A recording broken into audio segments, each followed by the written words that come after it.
Chapitre 8. Le grand plongeon. Le cirque Raider poursuivit son chemin, montant jusqu'en Belgique, traversant le Luxembourg, revenant en France, avant de prendre la direction de l'Allemagne. Chaque jour, Maria venait prendre sa leçon de gymnastique. Les douleurs succédaient aux douleurs. Cependant, la fillette sentait qu'elle progressait.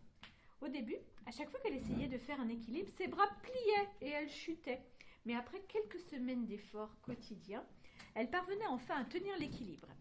Dans les semaines qui suivirent, elle se déplaçait sur les bras. Elle progressait chaque jour un peu plus. Son corps se musclait. Il devenait aussi bien plus endurant à l'effort.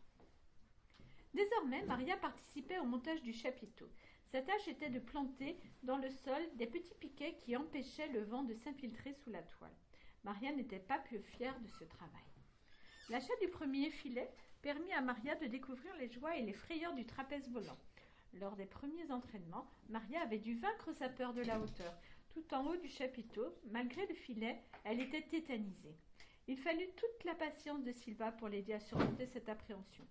Ensuite, elle apprit à se tenir sur le trapèze, puis à s'y balancer.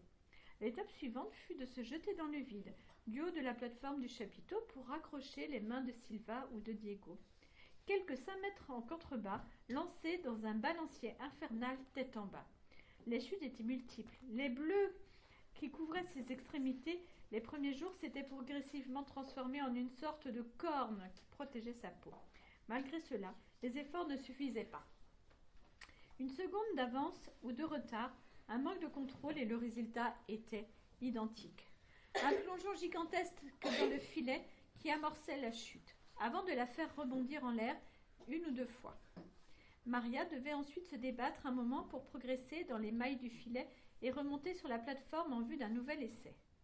Les chutes dans ce filet, même si elles représentaient un échec, n'étaient pas des plus désagréables. L'arrivée dans le filet était même un moment sympathique, un peu comme on s'affale sur un matelas bien moelleux alors que l'on est exténué par une journée difficile. Mais rien ne comparable à l'extase d'un vol plané de quelques fractions de seconde qui se terminait dans les mains fermes de Diego ou de Silva. Au départ, Maria retombait dans les mains du porteur 1 fois sur 10, puis 1 fois sur 5. Les résultats étaient très inégaux. Pire, ils paraissaient inexplicables. Ce n'était jamais le jour où elle donnait le meilleur d'elle-même que se produisait le plus de progrès. Maria avait fini par comprendre que dans le cirque, il ne fallait jamais relâcher. De temps en temps, la récompense arrivait et les frères Velasquez retrouvaient le moral. C'est alors que le cirque arriva à la frontière allemande.